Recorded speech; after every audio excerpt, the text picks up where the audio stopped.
this town being responsible, maintaining our debt, keeping our debt load under 8 to 10% of payments. This meets that from what I hear. So I just wanted to let that known that was talked about when we did the schools, that we had this coming and that we were planning for it. And that was part of the reason we did what we did with the schools.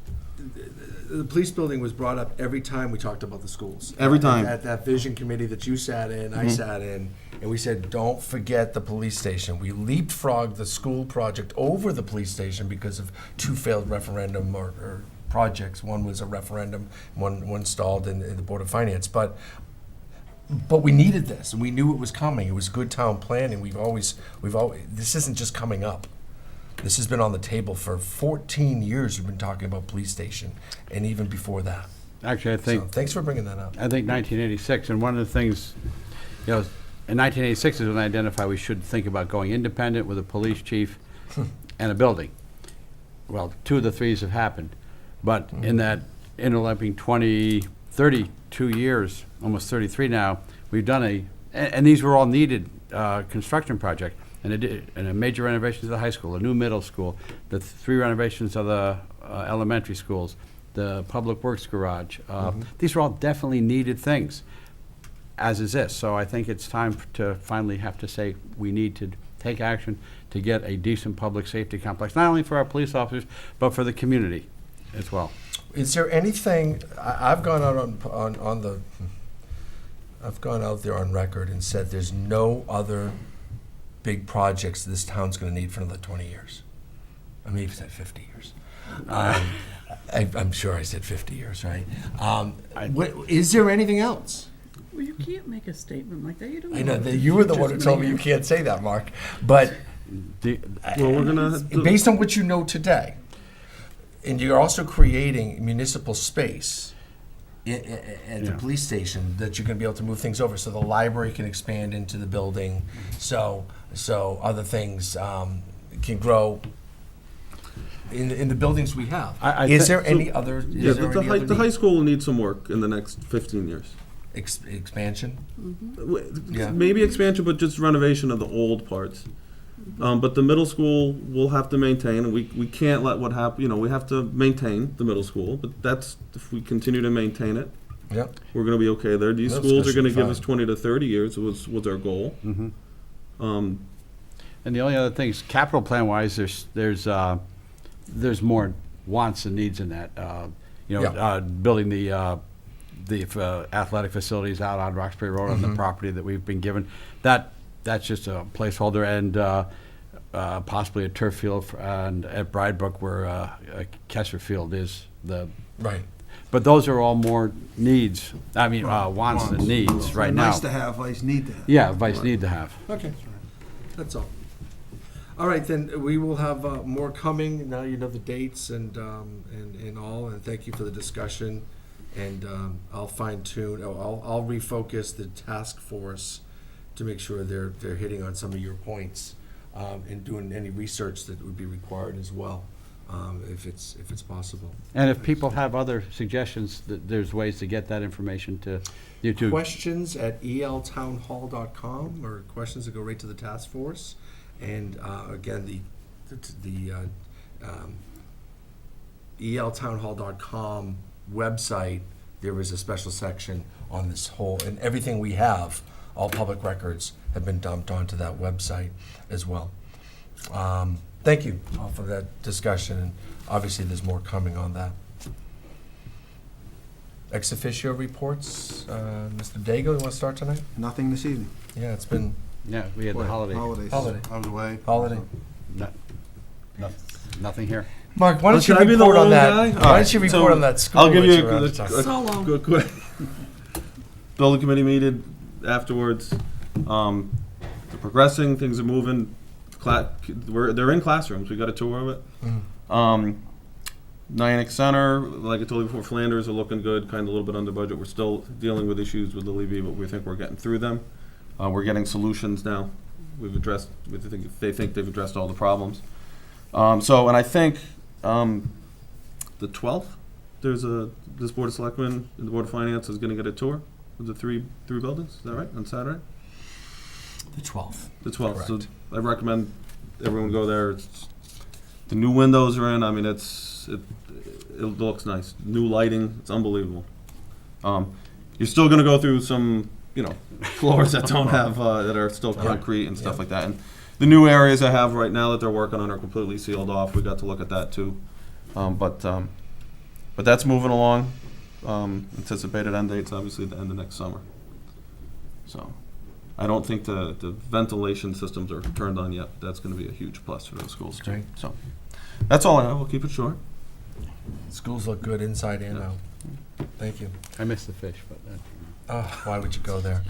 For the first Selectmen's report, I have none other than it's been a remarkable year in the year of our town. Amazing things happened in each department. We have great leaders, great staff and crews. They do, again, we had a zero expense increase in our town budget. So we're getting the work done. We're halfway through the year as of yesterday, through our fiscal year, and we're getting the work done with less people and less of a budget, but an amazing town. I expect 2019 to be even a better year. The schools will be done. I'm hopeful that we can move our police into some professional quarters. Enough on that. The Cheney Park bathrooms that have been long delayed for various reasons. The bathroom has been delivered. It's on a trailer, and we're building a docking station for them at Cheney Park. So we're looking forward to professional quarters down at Cheney Park, and it's just going to be another great year. And let's hope that the snow stays away from the coast this year. We could use the money, and not be putting it into storm coverage. But that's all my report tonight. Thank you for your great work over the year and your support and your sage advice. That's a good way of putting it. I'll open it up for public comment. 1 second. Yes, ma'am. From 3A, amending the motions, do we need to redo appointment slips and resign? They do not need to be sworn in again. We're just going to continue it. The town clerk said that all we need to do is to file something with her stating that we passed this resolution, this motion, and that she will put that with their current oath sheets that were signed. Okay, They thank you. took the position, or there was anticipated they would have a 2-year term, so that's. We just dated it 1 year. That is It's a good question, Roseanne. We meant to mention that. They don't have to be sworn in, and we're making a clerical fix on the appointment sheets, so we don't need to re-sign those. Now I'll open it for public comment. Anyone? Mrs. Schultz.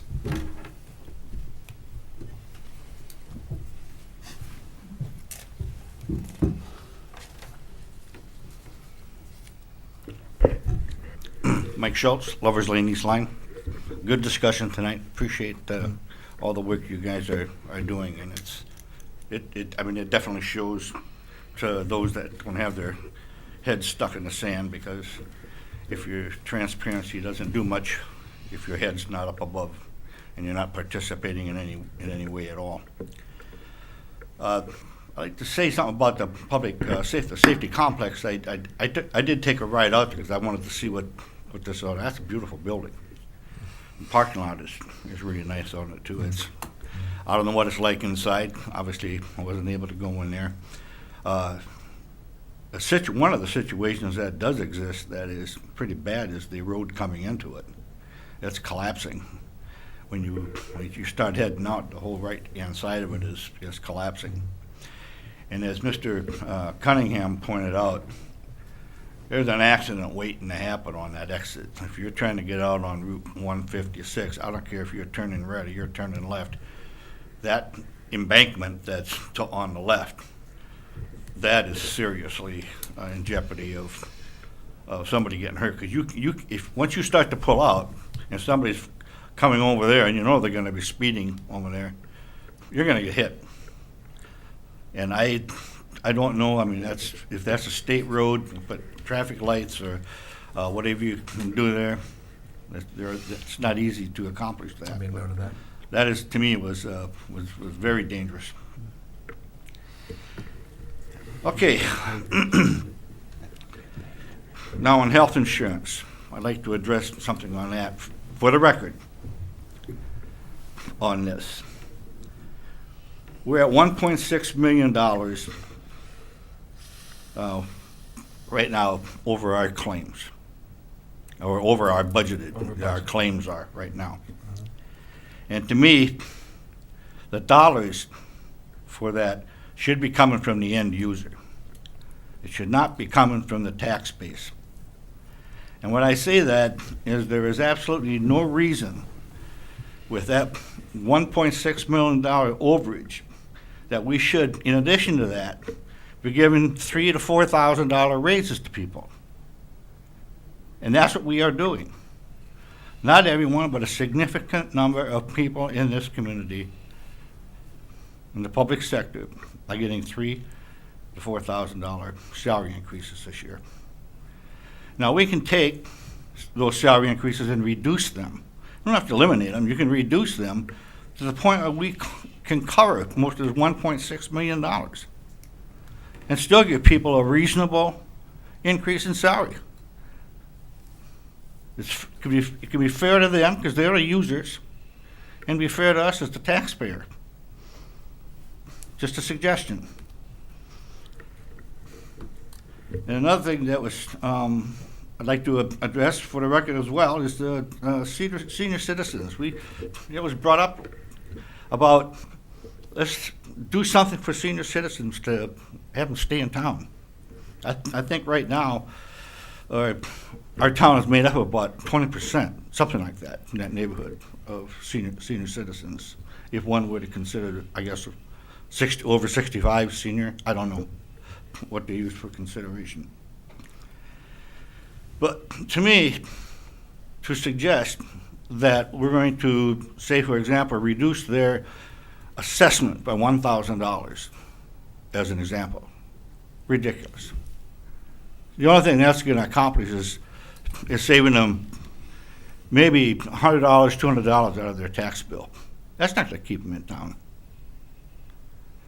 What we should be doing is looking at something that's got some meat into it. The senior citizens and people have been paying for, I don't have kids in school. I've been paying for 60 years property tax to the school system for something that I'm not using. Other people are bringing 4, 5, 6 kids into the school system, and they're paying property tax, a contribution of maybe $4,000. And our cost per child today is not $15,500. If you consider what we're getting for state and federal income, we're well over $20,000 cost per child. So having kids, families come in bringing kids, you're not doing us a favor. Not discouraging that, but if you want to keep seniors in town, then what you need to do is give them the incentive of when they reach Social Security age, they go off the rolls for paying school tax, or a percentage thereof, once they get to their retirement Social Security age. That's an incentive for them to stay here. Now what you've done is you're going to reduce their tax liability by $2,000 to $3,000. That's significant. And that's the type of incentive that we need to provide for them. And to me, it's fair, because those that have kids in school, they'll be staying here longer. They won't be leaving as soon as their kids graduate, because they'll have that incentive to stay in town. And maybe the kids stay in town too. So thank you for your time. Thank you. Happy New Year. Anyone else?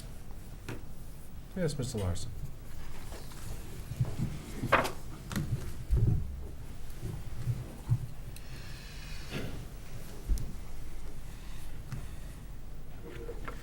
Hey, good evening, Steve Larson.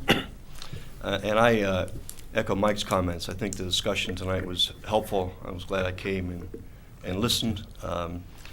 I did speak at the first public forum. I came a little late, so I missed some of the earlier parts of the presentation.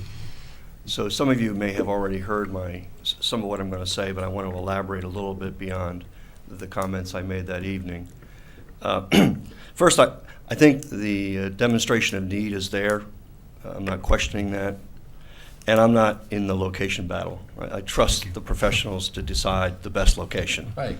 But I am concerned about how we incur debt to build infrastructure and how infrastructure gets redundantly replicated across town borders. That's my issue. The Moody's report last August that downgraded the credit rating for this town has an impact on our debt.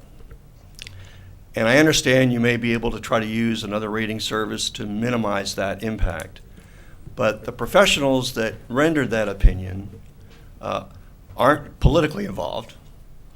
They look at objective information about the town to try to make a judgment about the creditworthiness of the town. And when they made that rating, they identified three major variables that were on the negative side. There were positives. Of course, the town's relative wealth of its residents is an asset, and there are other assets of the town which we all appreciate. That's why we live here. But on the negative side, the debt burden was one of the variables cited. I heard some discussion tonight about looking at debt burden and looking at the long range, but the debt burden, as they looked at it, was a negative in terms of reducing our credit rating. The adequacy of our reserves, the fund balance, was a concern. It has not increased. In fact, it's probably gone down a bit over the trend line, and the state funding was the third variable. And I don't know anyone that would predict that state funding is going to get better. In fact, we're in for probably a prolonged period of limited state funding, given the nature of the debt that the state of Connecticut has incurred, mostly in the area of the pensions. So this downgrading is a message to us that should influence how we incur debt and how we strategize. I think you're to be commended for not building a new building and trying to find something that you can renovate. I think that's a plus. Obviously, 6 is better than 12, as you so often say. But finding ways to partner with our neighboring towns, I think, is a really critical issue. And public safety is an ideal area. The comment about it's not a fire department is true even more so in terms of a police department, a public safety building being regional in its nature. Now, I'm not in a position to evaluate which town or which would be the best strategy to do that. I understand that Old Lyme was mentioned early on, and I realize they're in a very different place than we are right now. So while there's a potential there, it's not tomorrow. But I urge you, and I guess my question to you would be, what can we do now to try to make that a likely scenario so that we are not carrying this burden ourselves? I mean, for example, ongoing discussions with Old Lyme while this project is being planned. Should they participate in the feasibility study? You call it vision, but should they participate in the feasibility study to see whether it actually would be feasible for this building to support both towns? My preference, of course, would be that this would be done prior to spending $6 million. Because the problem is once the appropriation is made, the incentive to do this is not as strong.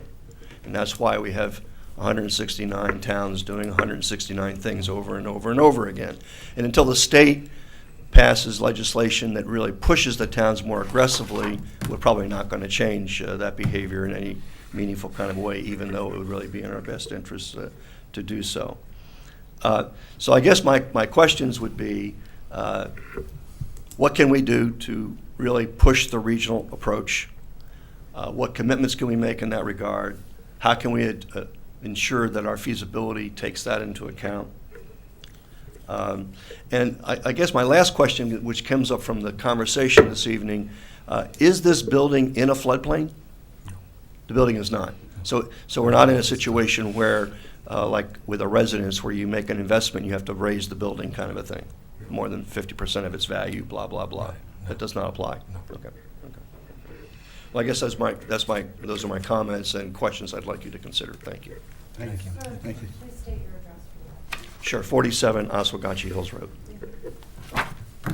Apologize to the board, I'm not supposed to answer questions here at this moment, you know that, but it's not in the floodplain. Is there any other comments?